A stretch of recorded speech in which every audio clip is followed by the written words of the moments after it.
Wabarakatuh. Terima kasih Bapak Ibu. Kita mengetahui bahwa sejak Indonesia merdeka sampai sekarang itu sudah beberapa kali ada pergantian kurikulum. Ya betul Bapak Ibu ya. Tapi kalau ada ungkapan ganti menteri ganti kurikulum, betul juga. belum tentu juga ya Bapak Ibu. Karena kalau kita hitung banyak menteri, lebih banyak menteri daripada kurikulumnya. Jadi sebenarnya pergantian kurikulum itu karena tadi sudah saya sempat sampaikan juga bahwa itu sesuai dengan kebutuhan murid dan juga dengan kondisi zaman di mana pendidikan itu sekarang. Jadi kenapa harus berubah? Itu memang sudah kebutuhannya. Jadi kita tidak mungkin sama dalam melakukan suatu perubahan ketika zamannya itu juga berbeda. Nah itu salah satu. Dan sifat dari kurikulum itu adalah dinamis. Jadi tidak statis gitu ya Bapak Ibu, bahwa kurikulum itu bersifat dinamis. Nah, kurikulum itu juga berfungsi untuk memandu Bapak Ibu dalam proses belajar murid di kelas Bapak Ibu masing-masing. Jadi itu sebagai kunci bagaimana Bapak Ibu mengajarkan kepada murid sehingga apa yang menjadi tujuan Bapak Ibu itu tercapai.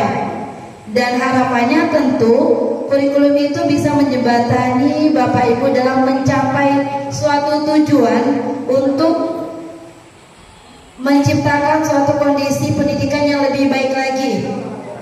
Nah, apa sih peran dan fungsi kurikulum? Ya, kurikulum itu isinya tentu mewariskan nilai budaya masyarakat yang relevan dengan masa kini. Kemudian mengembangkan sesuatu yang dibutuhkan saat ini dan masa depan. Jadi itu harus menjadi peran dan fungsi yang dimiliki oleh suatu kurikulum yang relevan. Menilai dan memilih sesuatu yang relevan atau kontekstual sebagai kontrol sosial. Nah, apa saja menjadi karakteristik kurikulum merdeka? Yaitu ada pengembangan karakter di dalamnya, kemudian fokus pada materi esensial dan fleksibilitas dalam pembelajaran. Nah, jadi beda kurikulum merdeka dengan kurikulum sebelumnya. Jadi Bapak Ibu tidak mesti harus dituntut waktunya harus selesai nih, tapi dia fleksibel. Kemudian ada pengembangan karakter yang lebih diutamakan dalam mengembangkan kurikulum tersebut.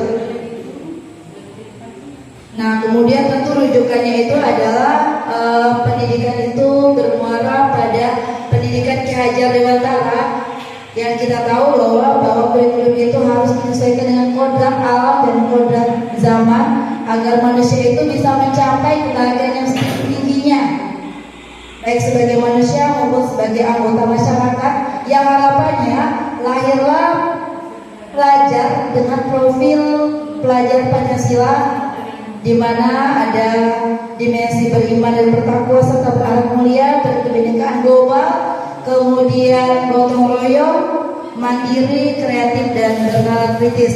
Nah, itu harapannya kenapa kurikulum itu diperlukan untuk menyesuaikan terhadap perubahan zaman.